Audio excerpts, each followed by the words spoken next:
Hi everyone, today I'm going to make a repinnable practice lock using this ASEC screw-in cylinder as a base. Now you can buy these ready-made. You can buy kind of incremental sets of locks that are sort of 2, 3, 4, 5 pins, but they're quite expensive and really unnecessary. You don't need multiple locks for this sort of thing. And also you'll probably just pick them within 20 minutes and then they'll be useless to you. Having a repinnable lock, the possibilities are endless. You've got millions of different combinations of pins that you can try in here, so it will kind of grow with you as you learn to pick different security pins and different configurations of pins. So yeah, this is, I think it's quite a suitable lock. You can see the little plugs in the top of the lock where the pins go, and the general idea here is to give you access to the chambers here. So we're going to remove these plugs and replace them with removable set screws. You can access all the pins and springs just in each of the chambers there. Okay, so that's the lock. This is some of the equipment kit I'm going to need for this. First of all, a nail. That's going to be used for knocking these little plugs into the hole where the core goes. Need a hammer for that as well, believe it or not. I'm also going to need a 4mm tap, 5 set screws, one for each of these little ports. So however many on your lock, you may have 4 or 6, whatever. There's an Allen key for doing up those set screws, and also a screwdriver in this case to enable us to remove the back of the lock here. So first of all, let's disassemble this lock and pick it up after that.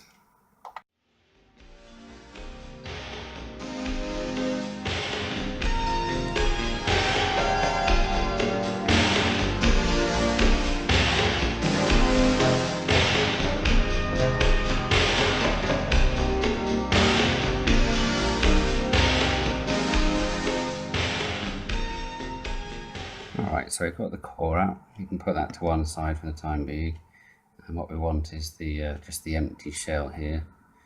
The next step is to get these plugs removed. I'm going to knock them through the shell, and then they'll come out into the empty core chamber there.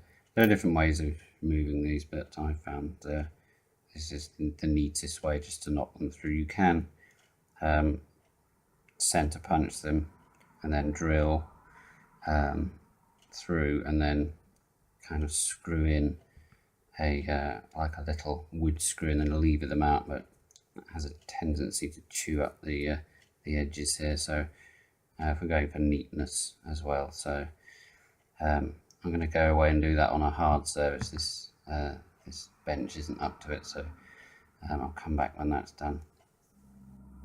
Okay, so we've knocked out those little plugs. The next thing to use is the tap. This is a 4mm tap, so I'm just going to tap through all 5 of these little ports now.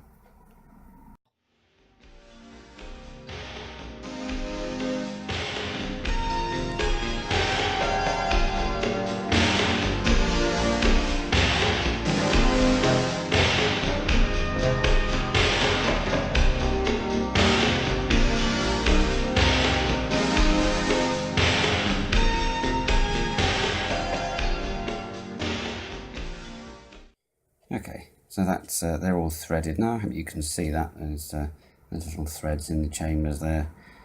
And the next thing to do is just reassemble the lock. So we're going to just put it back the way it was for demonstration purposes. So let's pop the key pins in, pop the core back in, make sure it's twisted to one side so the key pins don't shoot out of the holes there. Let's pop it back together.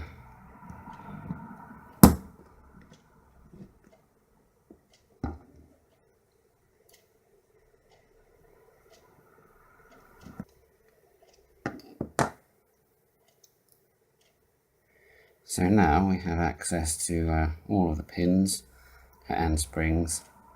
You can repin the key pins through these chambers as well. I put the pins in the core for the purposes of this, but you rotate the core round so it's that kind of orientation.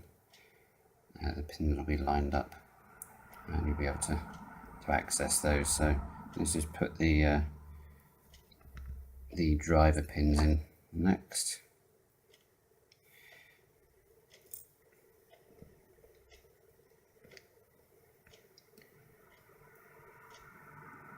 So if you're just learning how to pick, this is a very useful tool to get you started, just putting in say 2 pins to start with at the front, and then just add a 3rd pin and 4th and a 5th as you learn how to pick the various combinations.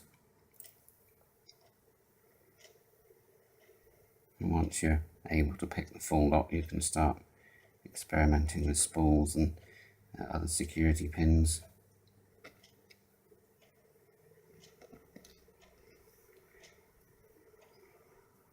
Okay, so that's the lock fully loaded up.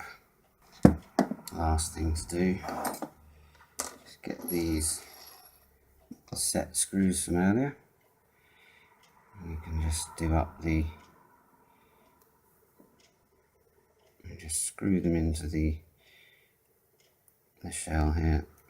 So rather than going through the process of having to dismantle the lock each time, you just take out whichever chambers, take out the set screw for whatever chambers you want to pin up, swap out the pins and springs, and then just put the set screw back in and you're ready to go. And that's the lock finished. It's nearly, let's do that one up. Hopefully, if I've done it right, it works with the key, and that's ready to be picked or repinned at any time. I'll put that on upside down, but never mind. Alright then guys, I hope that's of some help to some of you guys just starting out picking, and thanks for watching.